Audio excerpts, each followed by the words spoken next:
Boa tarde, pessoal. Meu nome é Marco Aurélio, eu sou professor de História e hoje a gente vai abordar o conteúdo sobre os povos indígenas do Brasil colonial entre os séculos XVI e XVIII, tá? Só que eu já adianto para vocês que a gente vai precisar recuar um pouco no tempo para entender quem eram esses povos indígenas, né, antes do contato com os europeus.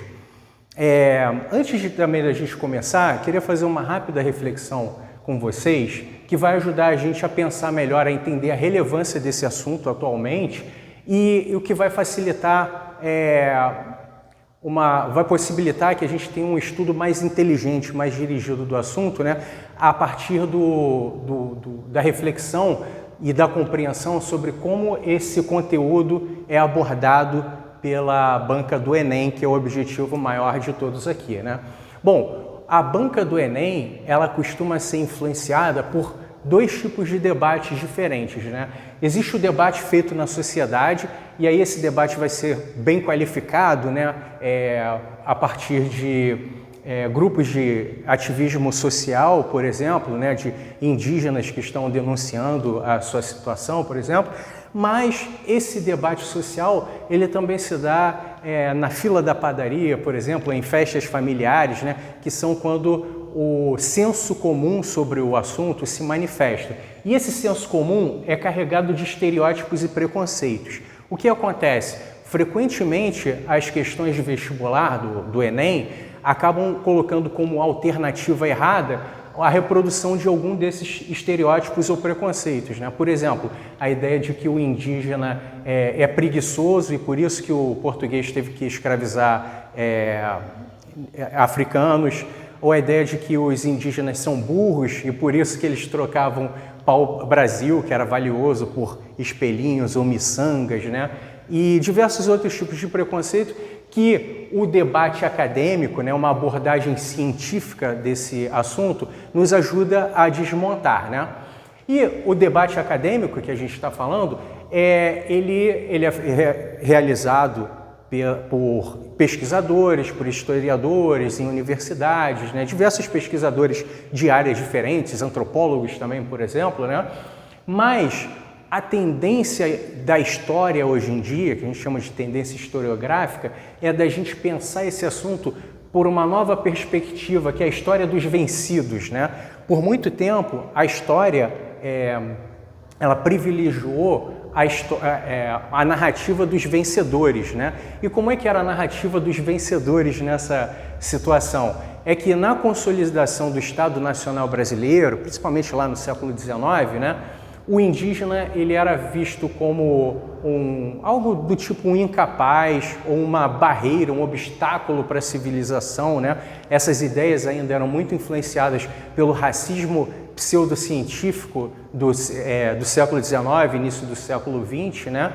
E o que a gente está fazendo hoje é observar a história desses povos indígenas a partir do ponto de vista deles. Então, eles não vão ser mais vistos agora como atores passivos da história. Nós estamos olhando para os indígenas como atores ativos na construção da sua própria história.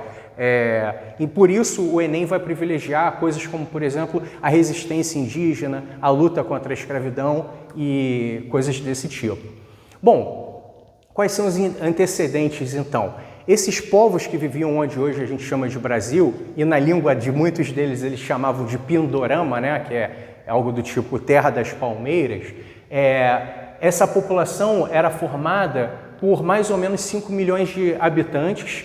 As estimativas variam de 2 a 10 milhões, mas o mais comum a gente vê como 5 milhões, tá? Esses povos tinham uma diversidade étnica e cultural muito grandes também, tá? Então, é uma abordagem eurocêntrica, né? A gente chamar de tudo de índio, né? Porque, na verdade, existiam dezenas de etnias diferentes e com variações enormes culturais, né? Que uma delas se manifesta, a gente pode observar, pela imensidão de quantidade de línguas indígenas diferentes, né? Muitas, inclusive, de troncos linguísticos diferentes. Elas são tão diferentes entre si, como, por exemplo, o português é diferente do alemão ou do árabe, né? Bom, esses indígenas, então, eles praticavam, né, atividades produtivas diferentes. Por exemplo, uma agricultura de subsistência. Sim, os indígenas praticavam agricultura, né? Cultivavam mandioca, milho, feijão, outros alimentos originários daqui das Américas, né? Também pescavam, caçavam, coletavam recursos das florestas. E aí eu quero chamar a atenção para vocês disso aqui. Eles estabeleciam trocas, né? E essas trocas de produtos com outros indígenas ou outros povos diferentes, né? Ela pode ser entendida tanto como um tipo de comércio como um tipo de diplomacia, né? Porque você pode trocar, pode fornecer um produto que uma outra tribo, uma outra povo esteja necessitando, esperando que no futuro eles te ajudem também quando você precisar. Mas nas duas interpretações, em todos esses casos, isso serve para a gente perceber o nível de sofisticação e de complexidade que esses povos apresentavam, que é muito diferente das ideias de estereótipos e preconceitos que o senso comum reproduz sobre eles, né? E também queria chamar a atenção para as ações ou para a atividade política deles. Sim, política não é só a política eleitoral que a gente pratica modernamente, né? A política também é a relação entre povos, entre grupos ou entre países diferentes, né? E nós percebemos que esses indígenas tanto se relacionavam com outros através de alianças, né, de amizade, entre aspas, como também com guerras. Por que é importante a gente perceber, então, isso que a gente pode chamar de atividades ou cultura política deles, atividades econômicas, por exemplo, e essa diversidade étnica e cultural? É porque quando os portugueses chegarem, os indígenas foram capazes de entender que se tratava de um grupo étnico, digamos assim, diferente do deles, que eles poderiam estabelecer com esse grupo novo relações econômicas, por exemplo, e relações políticas. Eles poderiam ser vistos tanto como aliados quanto inimigos, né? Bom, o que também destrói esses preconceitos e estereótipos de uma suposta ingenuidade dos indígenas, né? Já que a gente começou a falar dos europeus, como se deu essas relações entre indígenas e europeus? Essas relações, elas se transformaram ao longo do tempo, tá? Então, elas foram de uma relação amistosa, que a gente poderia chamar de cordial, para depois uma relação violenta, até que fosse restabelecida uma relação mais pacífica, ainda que problemática, né, entre eles. Bom, o contato inicial, então, se deu de forma pacífica, né? E em 1500, quando teve início a colonização, os portugueses ainda estavam muito voltados para os seus interesses na Ásia, que era de onde eles conseguiam obter mais recursos, mais lucros, né? Então, a colonização na América Portuguesa nesse período ainda foi bastante frágil, né? Pouco efetiva. O que acontecia é que os portugueses estabeleciam uma relação econômica com os indígenas através do escambo, que a gente já comentou na aula passada o que é escambo, né? São trocas de produtos sem a intermediação de dinheiro, né? O caso mais clássico é da gente falar da troca do pau-brasil por outros produtos, né? E os portugueses estavam bastante restritos ao litoral brasileiro, em feitorias, né? Bom, as mudanças nessas relações vão acontecer a partir da criação das capitanias hereditárias, né? E por que elas são pensadas? E por que essa ocupação portuguesa vai mudar de qualidade, né, na América Portuguesa? Porque os portugueses tiveram que começar a se preocupar com defesa territorial, por um lado, né? Os franceses estavam cobiçando o território da América Portuguesa e os portugueses não podiam perder essa possessão, né?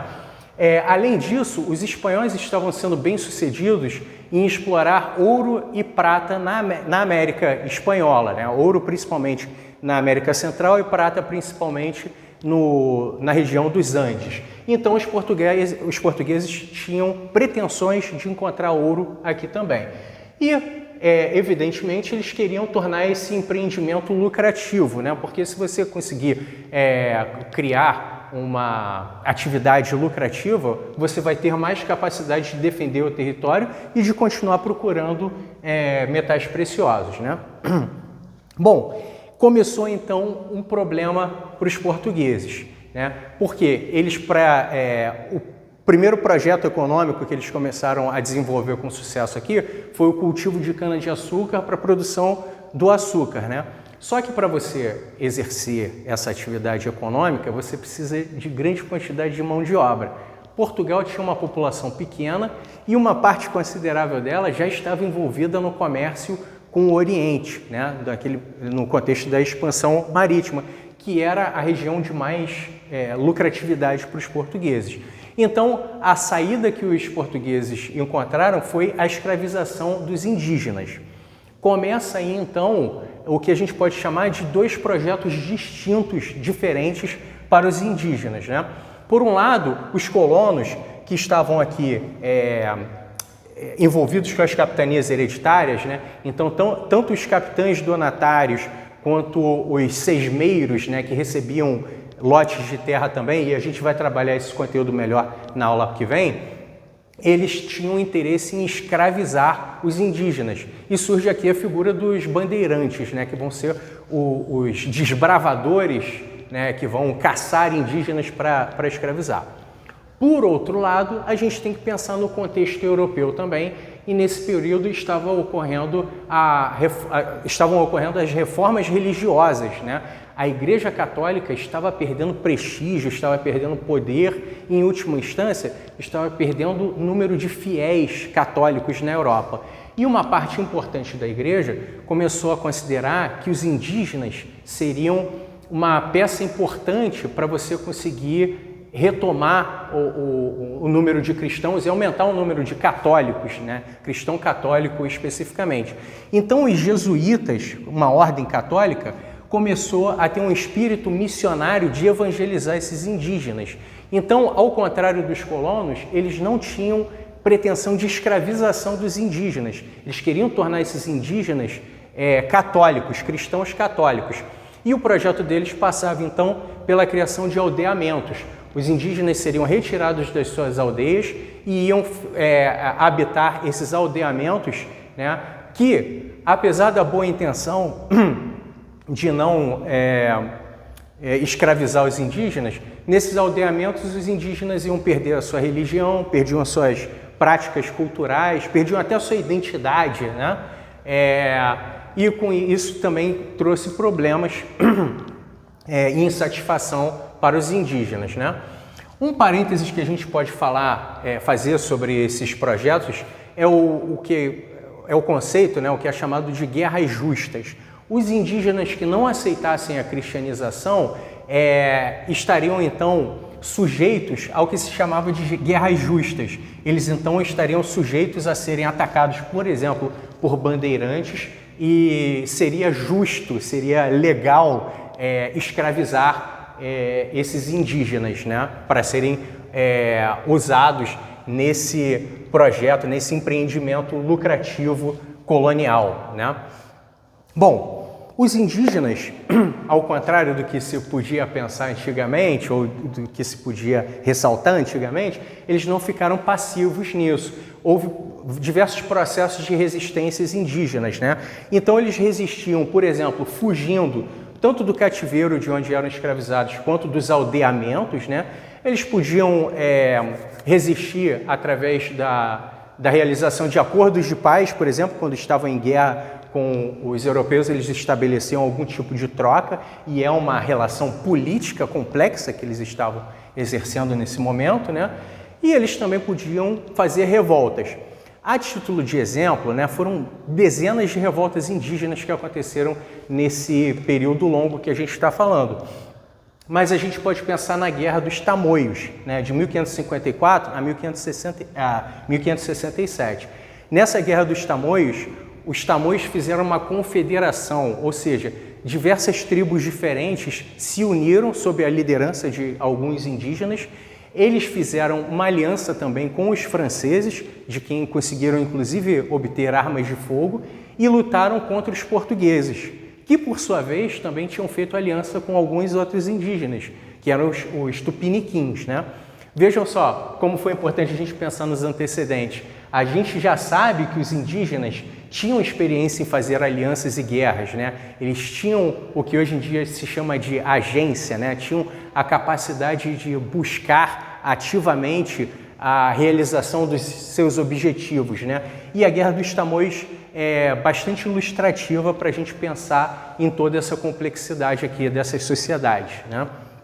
Bom, a outra grande mudança, e que também é fruto da resistência indígena, mas a outra grande mudança que vai acontecer nas relações com os europeus vai se dar já no fim do período analisado por nós, no século XVIII, que vai ser a promulgação de algumas leis na época do Marquês de Pombal, por isso foram consideradas chamadas de leis pombalinas, né? Que essas leis aboliram formalmente a escravidão indígena, né? Muito embora os indígenas ainda continuassem sofrendo por um bom tempo pressões e eram forçados ou estavam envolvidos também em formas de trabalho compulsório, né? Até mesmo em aldeamentos. Bom, a título de conclusão da nossa aula, a gente pode pensar nas consequências da colonização durante todo esse período para os povos indígenas, né? Em termos demográficos, essa colonização afetou profundamente os indígenas através de doenças para as quais eles não tinham resistência e morriam em grande quantidade por essas doenças, morriam também em guerras e também eram vítimas de escravização, que acabava também representando um decréscimo demográfico dessas populações. Em termos culturais, a colonização também foi muito danosa para os povos indígenas, né? Eles passaram por mudanças forçadas do modo de vida, perderam sua identidade, sua cultura, né? E em termos políticos, as consequências da colonização resultaram, né, em perda territorial para os indígenas. Eles antes tinham a propriedade sobre a terra, eles faziam uso de terras e perderam muitas dessas terras, né? E vários grupos tiveram que fugir do litoral para o interior para sobreviver aos portugueses, né? Para tanto evitar de serem mortos em guerras, quanto para evitar de serem escravizados, né? E isso aqui ainda tem uma outra consequência que dialoga, né, ou que influencia a questão demográfica, é que quando esses povos indígenas fugiam para o interior, esse interior era habitado, e era habitado por outros indígenas.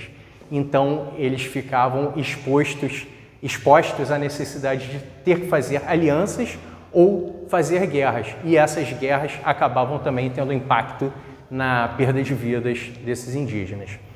Bom, pessoal, obrigado pela atenção, então. Essa é a forma que eu dou aula. Fico à disposição, então, para o contato futuro de vocês. Até mais.